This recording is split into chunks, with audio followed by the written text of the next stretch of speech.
Hello, everyone. My name is Charlene Ariambo, and I'm the Artistic Associate here at Playco. We're really honored to have you join us.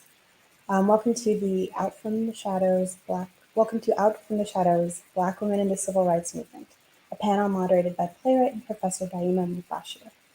This is one event in a series of events that culminate the 2021 Playco Residency for Black Women Theater Makers.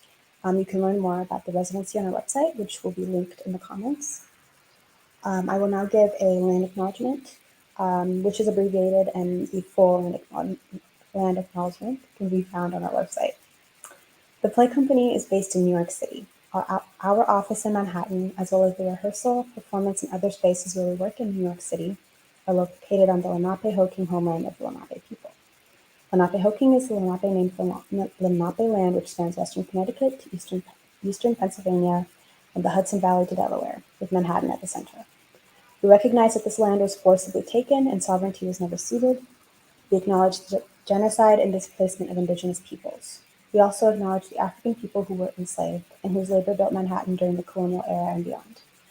We acknowledge the harm inflicted upon the indigenous communities and people of color across the country. We recognize that this public acknowledgement is only one step in the ongoing process of honoring and supporting these communities. And now for our panelists and moderator, their introductions. So Daima Mubashshir is a playwright and theater maker. Her work has been commissioned by the Guthrie Theater and Three-Hole Press. Her awards include a 2020-2022 WP Theater Lab Fellowship, a Core Writer Fellowship, an Audrey Residency at New George's, a McDowell Fellowship, Catwalk Institute Residency, and a Foundation of Contemporary Arts emergency grant. Daima is currently on faculty at Bard College and has been a guest speaker at Yale, School of Drama, Williams, Skidmore, and Kennesaw State. She is the artistic director of EDAP, which produces moving image work, text, and performance to give audiences a kinetic experience of Black bodies freeing themselves from the bondage of our past.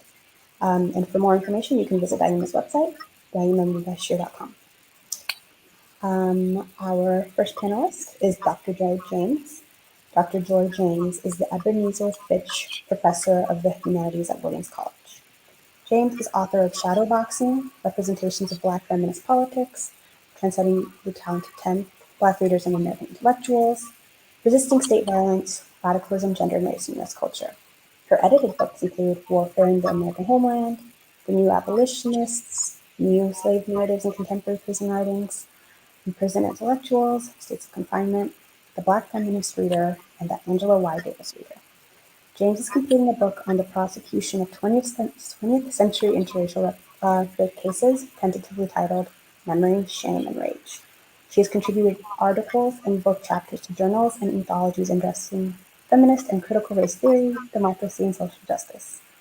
She is a recipient of several grants, fellowships, or awards from the Fletcher Foundation, the Rhode Island Council for the Humanities, the Rockefeller Foundation, the Bellagio Fellowship, the Aaron Diamond Foundation, Schomburg Center for Research in Black Culture Fellowship, the Ford Foundation, and the Gustavus Myers Human Rights Award. And our next panelist is Dr. Anne-Marie Mingo. Dr. Anne-Marie Mingo is an assistant professor of African American Studies, Women, Gender, and Sexuality Studies, and an affiliate faculty member in the Rock Ethics Institute at Penn State. She received her BS in Business Administration from Florida A&M, an MBA from Rollins College, and her MDiv from Princeton Theological Seminary, and her PhD in Religion, Ethics, and Society from Emory University. Her upcoming first book tells a compelling story of the faith, courage, and moral imagination of civil rights era Black churchwomen, whose understanding of God is revealed through their resistance to injustice.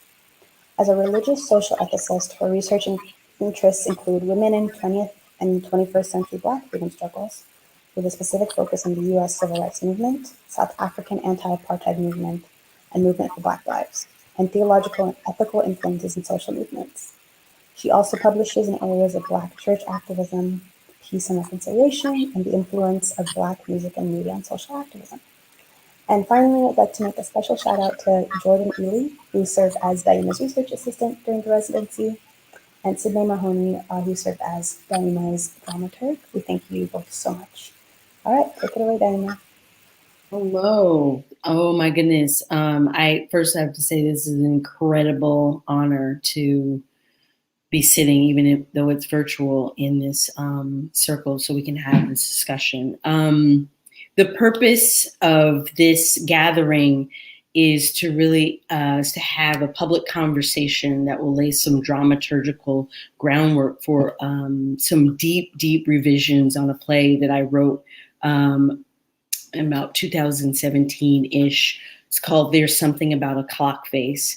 And the title, just to give the audience a little bit of context of the title, is that it's set in Zimbabwe, and it's surrounding a loving but problematic and somewhat toxic relationship between two sisters, where some very deep interpersonal harm happened between the sisters, and for the purpose of the revolution.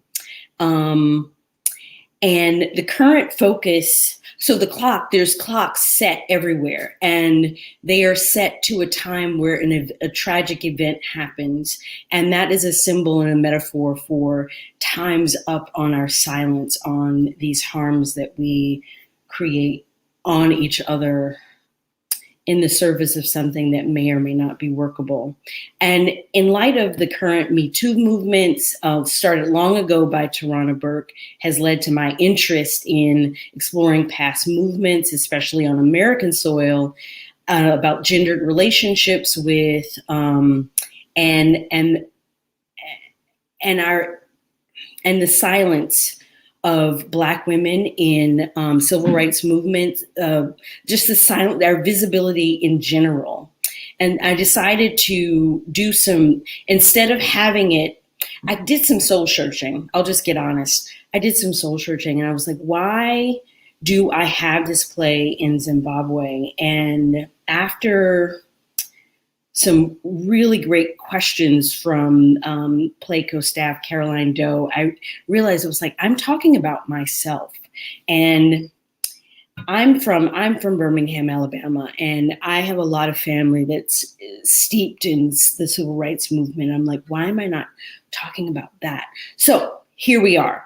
And I before I launched into major rewrites, I wanted to do because there's lack of visibility, I'm like, this is the time where I can make this I just want to learn so much more, and from the people who have been doing this research on the ground for decades.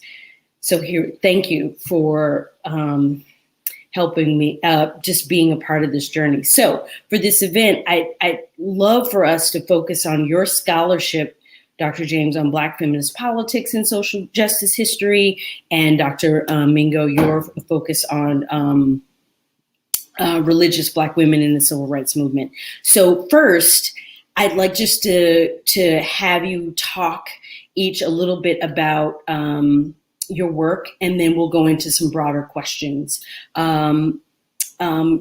James, can you tell us about Captive Maternal? Yeah, thank you, both of you. I'm really pleased to be in conversation. I mean, it's this new generations of brilliance and beauty, and I don't know if it's a promissory note, but it's a hopeful note that the work that you're doing is building on the past, even if older scholars such as myself have not always been clear or forthcoming about some of the knotty problems and tragedies and traumas that you're excavating, right?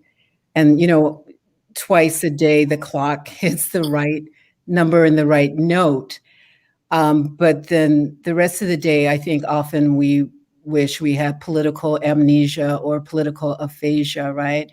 The inability to remember how our suffering is internal and external, but also the aphasia, sometimes the inability politically to comprehend how much violence has been arrayed against us, both in the intimacy of, quote, safe space, as well as the broader risk-taking arena of movement space.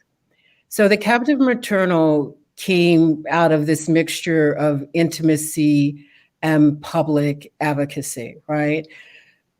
I've been a Black feminist since a teenager, like way, way back in Texas, right? Can I get my Ms. magazine, whether or not it comes in a brown paper bag, right?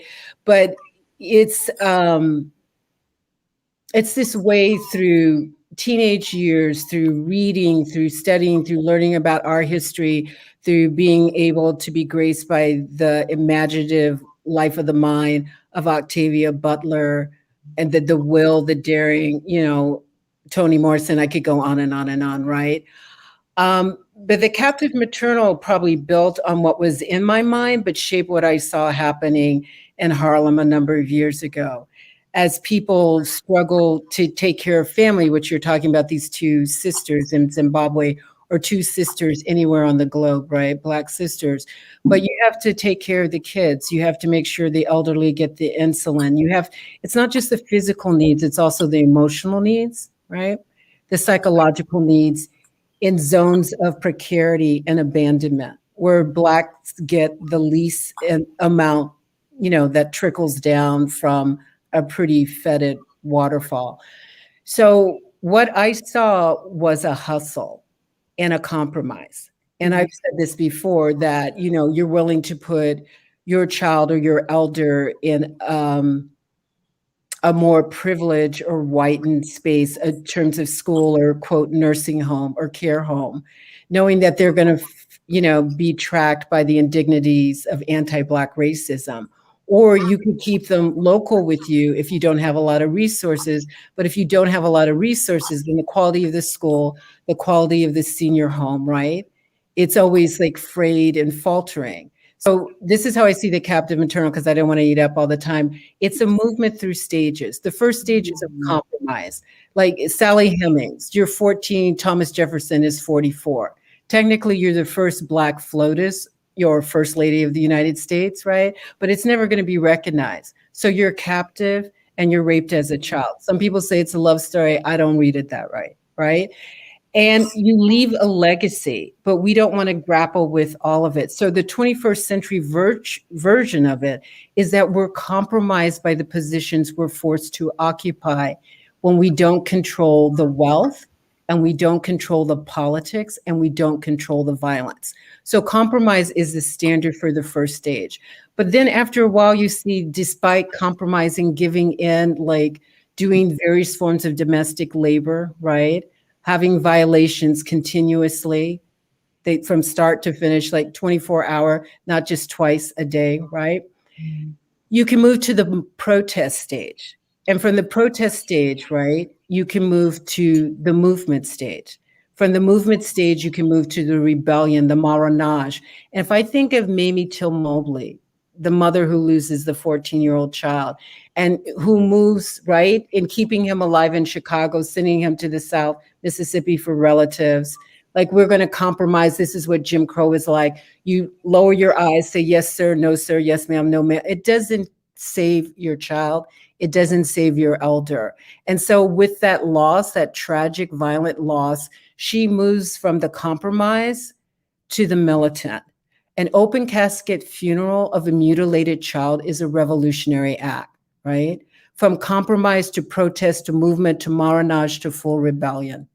And I see that is how we got our ancestors.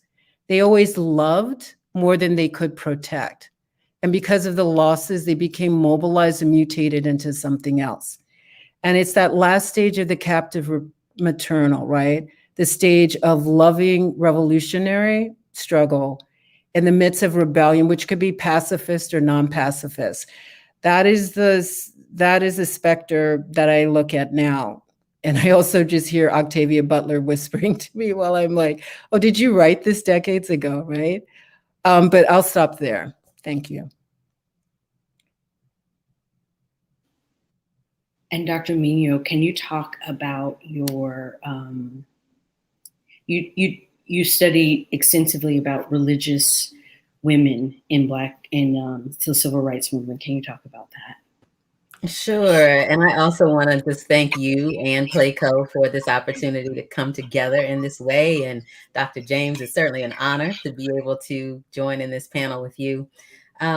So I end up coming to this work really because of two sisters, which is interesting, that your work is centered there. And one of those sisters was my mother. Mm. So when my mother was a younger person, living in Tallahassee, Florida, that was actually one of the central spaces for bus boycotts. And very often we only focus on Montgomery, but prior to Montgomery, there had been a successful bus boycott in Baton Rouge. And it was so short-lived, but it was successful that meant that Montgomery folks were able to pick up from it. And as Montgomery is going on, Tallahassee picks up on it. And so I knew of stories of my grandfather participating in the bus boycott and what that did with the family and sort of the pride in the community and the coming together. That was one story that I always heard. Another story, though, that I'd often heard, or at least heard enough from my mother to certainly remember, was that she and her older sister, would go downtown in Tallahassee to McCrory's Five and Dime and protest, sit in. And they were terrified, not of the white people who could have done something in physical retaliation, but they were afraid that somebody from the community was going to see them and tell their mother, who was not with this at all, right? So they were more afraid of my grandmother, and what her response would have been to them making that stance, and yet they went. And that always stuck with me because I knew my grandmother, right? And I'm like, oh yeah, I would have been scared of her too. And yet they went. And when I started looking, at all of these different images from the movement, very often you saw a lot of young people and you saw a lot of women, and no one knew who they were. And I would think that could have been my mom that was sitting there because no one would have known. She didn't even really want people to know, but she was so committed to the idea of change and of justice and freedom and all of these things that she took the different aspects of risk to be present, even if she didn't get named, right? Even if she wasn't fully known. And so that's a big part of what brings me to this work, to be able to identify who are those unknown and unnamed women who make up the masses who made the movement work. Because any of the individualized, media made men that were the mouthpieces were not the real folks doing the work.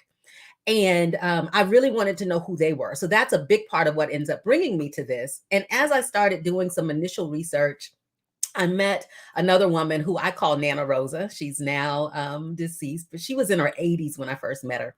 And she was a member of Big Bethel AME Church, which is right downtown on Auburn Avenue in Atlanta, one of those, major institutions. And so I had an opportunity to sit down with her. I went out to the facility where she was living, and we're eating, we're having our little fruit cups and whatever else. And she's just telling me these stories. And she's talking about how she was working at one of the insurance companies, the Black-owned insurance company in Atlanta, and her husband was one of a few, just literally a handful of Black men who had been able to get employment with the post office. And y'all know, a good government job, especially back then. And yet she would go and protest every day during lunch outside of the post office where her husband was one of the few men working. And so I'm writing my little notes and everything. And I paused for a second and I was like, well, wait a minute. Were you protesting when he was working there? And she said, yeah, but it was bigger than that. And that was it.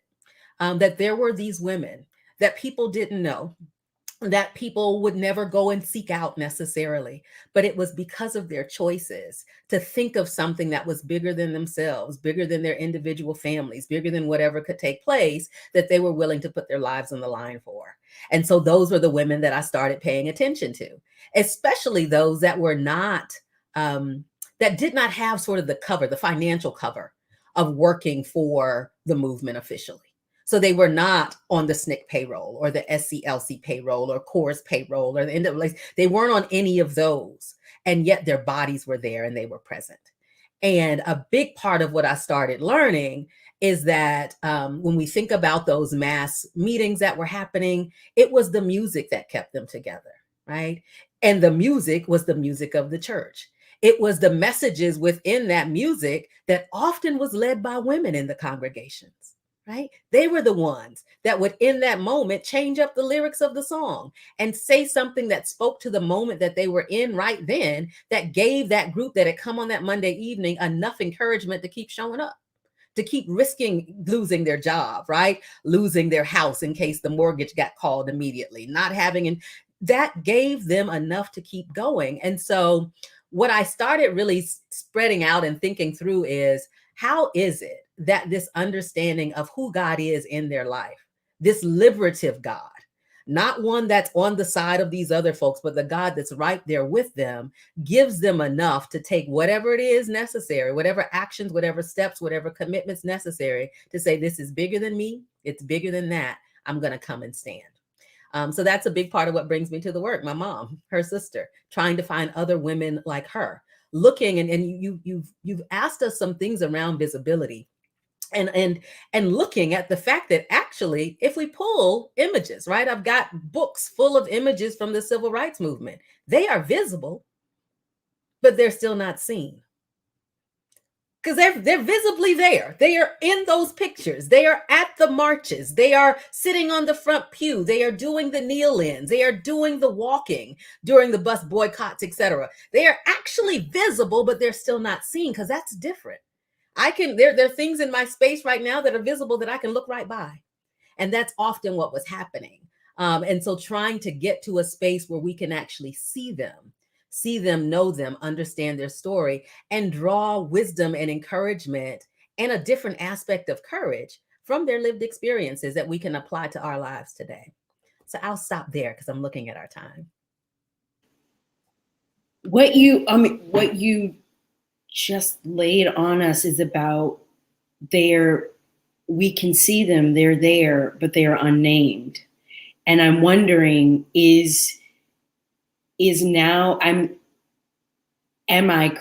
I not reading this right? Or are we in a place where we can now start naming these women, naming their actions? And so I have a 2-part question. Are we ready to start really naming ourselves, or call ourselves to be named? Is this fleeting? Is it temporary? Is this a flash in a pan where we're getting a little bit of attention now and it'll go away? That's my question for both of you. And now, like, this can be like an open just discussion. So I will say, the women that were there, they knew themselves, they knew each other, right there. So there's an interesting way of thinking about this naming and knowing, and what it feels like. Very often it's the external recognition or not, and that's very different, right? And so they've always known. They can call the list, they can call the roll.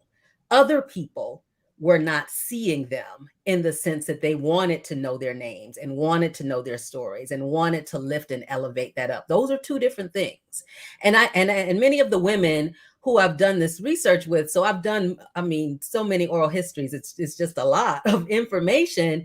And one of the ways that I was able to find many of these women was going to churches. I had, churches in Harlem that I worked with, churches in Atlanta that I worked with, and I had to put an announcement in the bulletin.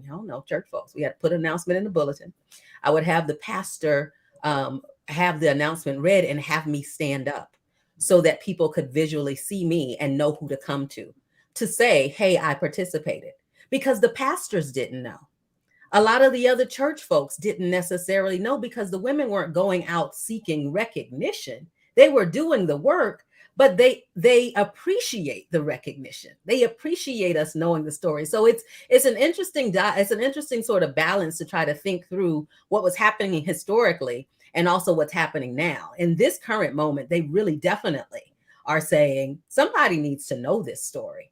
And the other beautiful thing is, in our current moment, because many of our leaders, who have always been the women, just to be clear, right? We've always been the ones doing the work, the organizing, the strategizing, etc. They've been studying the previous movements enough to know that they can speak forth and name themselves in that moment and to correct any types of erasures that are trying to be happening, because that's what we ended up seeing with the movement for Black Lives, in that even in those early moments of a seeming erasure that was on its way, they spoke up, they wrote, they named themselves, they put the images out to reclaim. So I don't know, I'm kind of hopping all over the place, and I know that Dr. James had also unmuted to hop in on this conversation. No, I appreciate what you've put on the table. I mean, both of you. Yeah, I agree. There's a difference between anonymity and celebrity. But now I think we're caught in a weird moment, right? Where our movements get sold back to us. So we have these women that you've connected with, like through oral history, and those who have transitioned are our ancestors, right? So, I mean, we remember them. We find them in bits and pieces, and then it's kind of like a quilt that you're putting together, right? One that can comfort us about the legacy, how rich and diverse it was, but also the specificity of their organizing. I mean, they knew how to organize, and they took risks. Like my husband works inside, and I don't, whatever his quote boss says, I'm still going to be on the steps every day, like whether, you know, um, rain or shine, despite whatever it is, I'm going to show up for the movement, for the cause, for the people. So those are the contradictions that we can outplay at times. I'm not sure if we can outplay the contradiction of celebrity status today and the millions, if not billions of dollars that have flooded into what used to be autonomous organizing, which is why it's brilliant what you're both doing, right? We have to, I remember like Transcending the Talented 10th was done in 97, but that was an excavation. Like, can we find these women, what they were doing with SNCC, the Panther women, whoever, who made these contributions. But then like decades later, 2-3 decades later, we can see they pop up, but it's almost like as commercials sometimes. Does that make sense? Like, that's what I mean, like marketing, like this is so much of the chattel slavery legacy. Like we're bought and sold and it's part of a market and it's part of portfolio, right? And so the women of the church largely ran the church, even though they didn't have the leadership titles, right? But the spine of it, the backbone, the fundraising, the feeding, the care, the nurturing, mostly female labor, that's replicated in these political spaces as well. And then we advance by recalling our names, but then I don't know, maybe it's me because I'm older, maybe jaded, but when I hear the names coming out in a certain kind of way, the recollection doesn't feel as if it has intimacy anymore. And I think you raised the issue of intimacy earlier. Like it's not intimate when it's traded in a marketplace.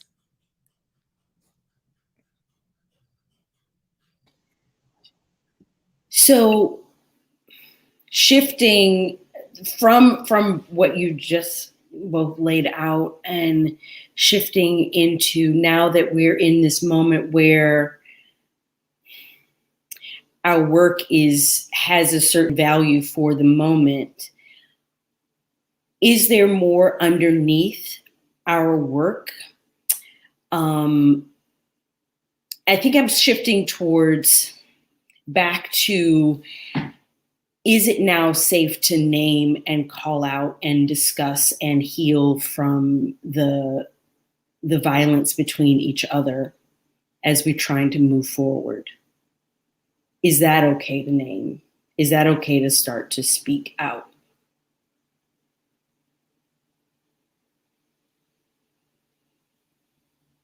Uh-oh. Dr. James, I'm going to toss that to you first. Oh, no. Okay. I don't think that's an act of kindness, but okay. All right. I just want to be honest because I so respect you both, and the work that you're doing. And like I say, I mean, you're not just the future, you're the current leadership, right? It's never been safe. It's not going to be safe. It will never be safe. Past, present, future. That's not going to happen. Mm-hmm. Safety doesn't come, it's not tethered to Black freedom. It's actually, it doesn't arrive until we have Black freedom, which we don't have. And how we treat each other, which, back to the sisters, that's been pretty complicated and rough for, I've been out here longer decades, right? So like I can start with one group and then I'm like, there's the door. Can you just walk through it? It's like, okay, bye. But, so Sometimes I think we could resolve our differences if we would share the same political ideology. And increasingly, I don't think that's the case. I think that there's so much fragility and fear that to be vulnerable, meaning to say, like, oh, I messed up, I'm wrong, and we shouldn't have done that, we should, to have a public apology seems to be not an act of contrition, but an act of cowardice. Like, which, they flip, the whole ethical standard has flipped. If you publicly apologize, that's not a sign of your humanity. That becomes like a sign of your weakness. So that everything becomes a battlefield, including our movements that are supposed to be our social justice movements. I mean, I've worked with various mothers who've lost their children. And like some of them like me, some of them don't. That's totally fine. I'm not here for popularity contests, right? But what I understand is that the sense of betrayal runs deep, very, very deep. And it's not just the betrayal of what the state did or the police or the white media. It's what the Black community did or did not do. And it's what the official leadership that's become, like, I call them movement millionaires, right? It's like, I have a dead child and you became rich. And it's not intentionally, but this is, for me, the framework of capitalism. If for 400-500 years we've been bought and sold, then our death can be bought and sold. Our rapes can be bought and sold. We can write about Sally Heming. Like, we can write about all kinds of atrocity. And somebody can still, we live it, but other people can make money off of it. And there's no shame in that, apparently. And again, I'm not asking for shame, but does the community need accountability? Yes. Can we get it? I think it would be very rare under these conditions. See, that's why I, offered that opportunity because I knew.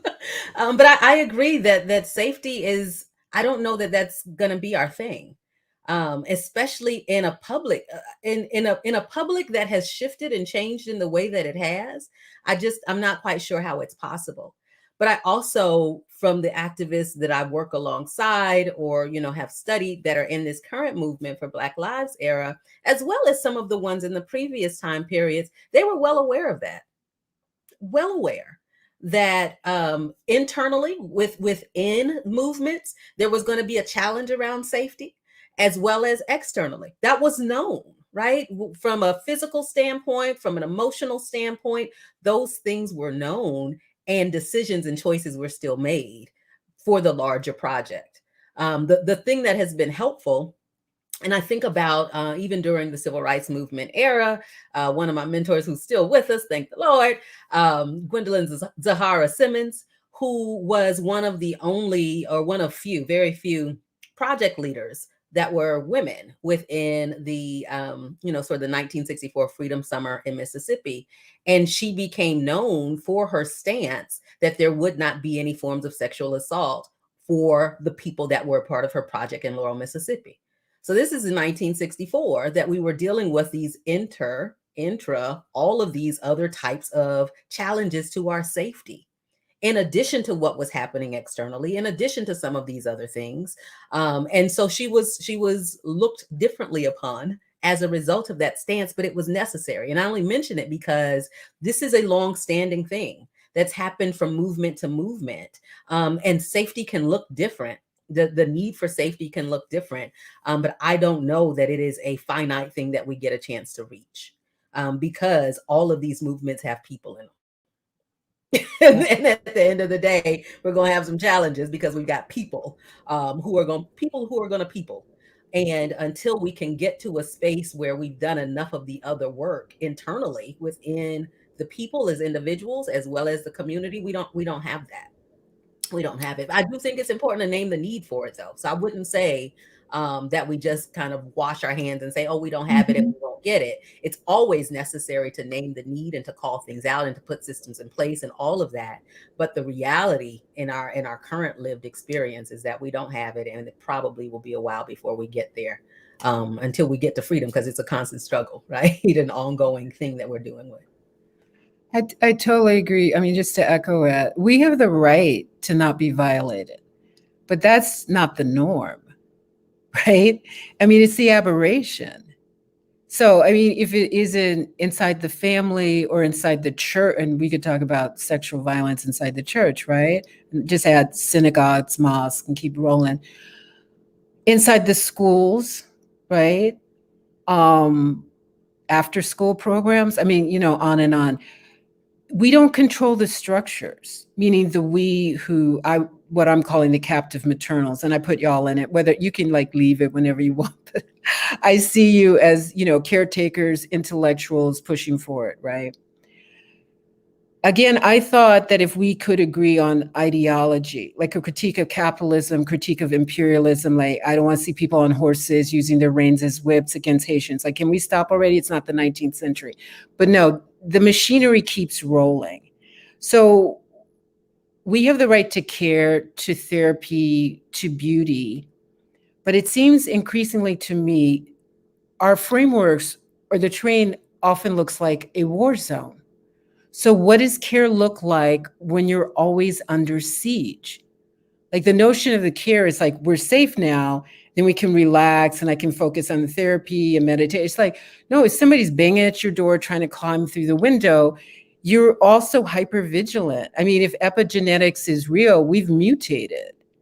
Just like the indigenous and the Hmong, right? Because when you're carpet bombed that much or you face a genocide, you start to change. And our bodies change, our nervous systems change. The sisters who are pregnant, the Harvard study, if there's a shooting and the person's unarmed, the Black mother and the child, struggle to thrive. If the individual is armed, then it has no impact on the pregnancy. Why? Because it's rational when the police kill you. I was like, oh, you must have done something. But it was like any random Black person. Well, my 12-year-old might be going to the grocery. Well, we all know, Tamir Rice and others, right? Playing with a plastic toy. So like, where is the beauty, if I can ask a question? When does beauty meet courage? And the zone is what I would call the latter stages. When we just say, we can't reform this, we're done with it. Because it seems to me once you get to the rebellion, that's where we become more fragile.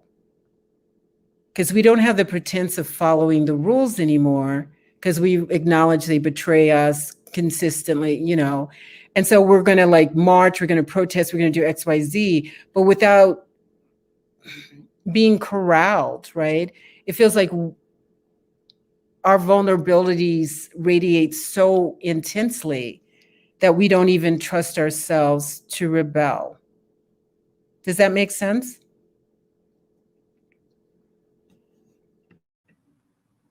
Yes, I'm loving this. It's making me think. I'm getting excited about some other stuff too that this is making me think about. Because I'm doing some work around. I've got a chapter in the book that's, thank the Lord, out for review. So we're waiting on some good reviewers reports on courageous resistance, and I also have a project around cultivating courageous resistance. And so this question that you're asking of when does beauty meet courage is so important. And thinking about aspects of resistance that are not to the point of destruction, so that it can be creative still in that space, right? Constructive still in that space. Yes. But it reminds me of what you said, snippets about your grandmother, right? Like she wanted her daughters to live. Like if the freedom was going to be too costly, better to punish them to conform and stay at their early stages. And I'm wondering, I mean, that's a form of love. I mean, my mother grew up Mississippi sharecropper. She knew what a belt looked like, right? So, I mean, the whole thing was to keep order, even though you knew it was corrupt, because you thought it would bring longevity. So do we really want to be free? I don't really have the answer. So like imposing that on both of you. But like this work you're doing about the courageous, I mean, where does the courage come from? And will we have to turn away from aspects of our own communities that want longevity for us because they fear the cost of freedom. Daima, I don't know how this works for you, but honey, this is good. This is good conversation. I am blown away.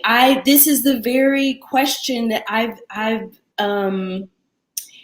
been fearing, not my real mother, but the mothering belt of to speak, to even call this gathering happen, because I was too afraid to name it in the play in the first place. And I put it in, and I'm taking ownership of this now, as I put it in a different place in a faraway land that I had to research in order to make that happen. But it wasn't my own soil. And now, because now I'm seeing that, and you all have spelled out why, it is as that and for me, theater is ultimate beauty, and I have to find the courage to mine a story that works, to capture how we name, these harms in a gentle but firm way. And I'm thinking about, as you pose these questions, how do we remain courage to call each other in? And I also don't know. I'm on the edge of the cliff with these questions and sitting here with you. So this is amazing and thrilling, and I'm scared to death. So, which means that you're onto something, right? And that it's necessary, because we don't get to those spaces that allow us to stretch out when we aren't afraid, right? So I'm happy for you, as crazy as that may sound in the moment, that you are in this place of discomfort, because you're pushing, and the arts has this way of helping to stretch us. And so those who will encounter this play and the richness that you are going to be able to lay within it now will help them to stretch and get to a place of discomfort enough to try to do something. Because that for me is a big piece of it. If we're going to be uncomfortable, do we sit in that discomfort, or do we make some change, no matter how small the iteration, to get us closer to a space of not being in such discomfort? That's the same way I think about aspects of freedom. Like, how do we, it's not that we get to this end state, but that we are constantly moving towards another smaller increment of freedom, another smaller increment of what being free looks like, what it feels like, what it tastes like, what it smells like, and how others around us get a chance to see it and feel it and smell it and taste it, so that they then also want it. And then they recognize that, oh, this belt, oh, this, whatever these other things are, have been limiting me from making my next step towards it, right? So I think this is all a part of that work. And you find for one of the things that I use, it's actually a quote from Maya Angelou, when she talks about courage is sort of the first and the most important of the virtues that we have, because that enables all of the other virtues to operate. If we've got the courage, then we can also push for this next type of thing. So we work on courage, but she also describes that we build it along the way, that we don't, she describes it as carrying a bag of rice, that you don't just start carrying a 20-pound bag of rice, you start with a 5-pound bag of rice. That's your little bit of courage. Then you can add to get you 7 pounds, and then to 10 pounds, and then you get to and so that's how I think about all of these pieces. It's iterative. And we can name and begin to celebrate each of those levels of iteration that gets us closer. So we don't ignore the fact that what my mother went through and what my aunts went through is not what I'm going through. I do get to name it and to celebrate it, while I also try to figure out, well, how do I lift up my 12-pound bag, right? What is my step so that my godchildren can start at the 20-pound, because we've been building enough that that's the lightweight of the next aspect of work that's to come. So just a couple thoughts. That's beautiful. I mean, that's the continuity, right? With all the ruptures and, splits and divisions. It's that, I mean, that's the legacy building, right? And it's almost as if, it's like King. King wasn't the only one, right, on the March on Washington Mall, but they wouldn't really let women speak. But so we'll all be embodied in that I have a dream aspirational. But, I may not get there, but I promise you that we as a people, and then it's like, okay, engineer it for me. How does this work? And then, like you're saying, it's the rice carry, right? Start with 5 pounds, build up. It's the stamina despite the discomfort. It's the longevity of carrying despite the discomfort now has moved into pain, to achiness. And despite the jeers. I think the most painful thing is that when you love community and you love kin and you feel they turned on you. And then it's like, I will not only drop this bag of rice, right? I will like split it open and let the birds eat it. It's just, I think part of our rage is our disappointment with the betrayals. But the betrayals are nothing but the manifestation of the fear, which, as you pointed out, leads people to refuse to carry. But for me, though, one thing that came up to me when you were speaking, it's like, how do we manage that we're not carrying rice for other people who won't carry? Or is it inevitable we just carry? I mean, I'm wondering where sacrifice becomes the mainstay of the carry. And then grace becomes the redemption that, it's not good math. Like, I carried this for 8 hours, you did it for 8 minutes and started whining. So now I'm going to carry it again. So how do you see equity, or does equity not matter? Oh, wow. I definitely think it matters. I think that equity matters, but I want to hop back before I come back to this. So if I get too off, or if our time starts to run out, bring me back to this last part of the question. Just because you lifted up King's I Have a Dream, right? And I want to just circle that back, because for those of us who thankfully we've now started knowing and naming and understanding the stories and the narratives of the women who make that possible, right? Who make that moment possible. Because King's written and prepared speech for that day was a strong critique of the nation, right? This whole, you've written a check that's come back insufficient funds, all of these promises that have not been made, XYZ. And he pauses for a moment. And in that pause, we've got Mahalia Jackson, who is there on the stage because she's his favorite singer. And she's been traveling around the nation with him, singing and raising money for the movement, because that's what she was able to do. And she had heard him just a little bit before in Detroit go through this I have a dream run, as we would say in the Black church spaces. I have a dream, I have a dream. And so she yells out from that podium stage area, tell him about the dream, Martin. And so that wasn't written, but that's what we know.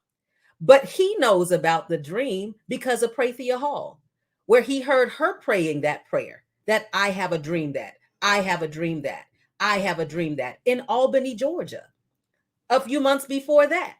And so he incorporates it into his speeches and sermons in Detroit at a mass movement that's happening there. Mahalia Jackson sees him stutter and almost, pause up and says, tell him about the dream. And then that's what we know. This is also the power of these unknown, unnamed women. We know them and can name them now, but they're always there pushing us closer towards freedom, giving us the courage to speak, right? Giving us the language at times that we need to be able to encourage and inspire others. So I just wanted to add that just sort of illustration of how, Black women have been a key part of it. And so King later acknowledges, at least one person that I've been able to capture, that he took that from Prathia Hall, who was, she's also the person that King said that he never wanted to come behind her in the podium, from the pulpit, because she was that powerful of a preacher.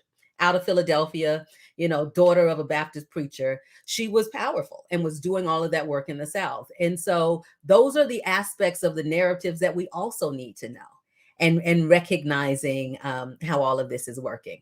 Whoa, okay. What was a piece about equity, or Daima, what else do you have for us? I'm looking at our comments there in our time. I was thinking of the end, what you said, and the end of your question, Dr. James, about what is equity in what we carry. And I was thinking about is if I hold on to the fear and eschew courage when I know I need to, my whole soul is saying, I need to name this, or else I'm not going forward, or else I'm going to destroy this bag of rice, is like where sometimes me carrying that, me being silent and holding back is carrying something that doesn't belong to me. And the equity, what I'm hearing just from what I'm getting from this conversation is the equity comes when I let it go and give it back and just say my truth out loud. And that's where I then have to lean on God, be like, oh God, help me, to bring this to a circle. So yes, I'm getting so much out of this, and what I've received to begin to wrap up and give you your time back is that I've gotten a lot of courage and from this, and I don't know exactly which part of this story or what angle is going to be told, but it's time now. I don't think this gathering would have been able to happen if it wasn't time. And if it's in me, if I'm itching to talk and if I'm itching to write, then I should just do it. And God help me on the other side. That's it.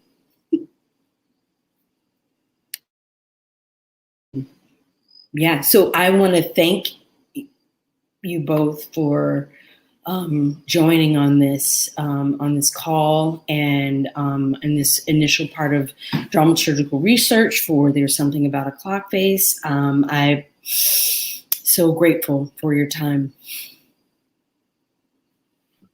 Thank you both. Thank you. Thank you. And to Dr. James's point earlier, a broken clock is at least right twice a day. So hopefully we can figure out, more aspects of how we call it and name it when it's right and when it's wrong, and do the work to work it out in between. So thank you for this opportunity. Thank you. Well, thank you so much again to Dr. Nino, Dr. James, and Mubashshir. This was a really wonderful conversation. I'm so honored to have been part of it. And for everyone in the audience, this is one of 3 more events that are happening this week. So please stay tuned. Check out our website, stay in touch, and just thank you again. Farewell. Bye.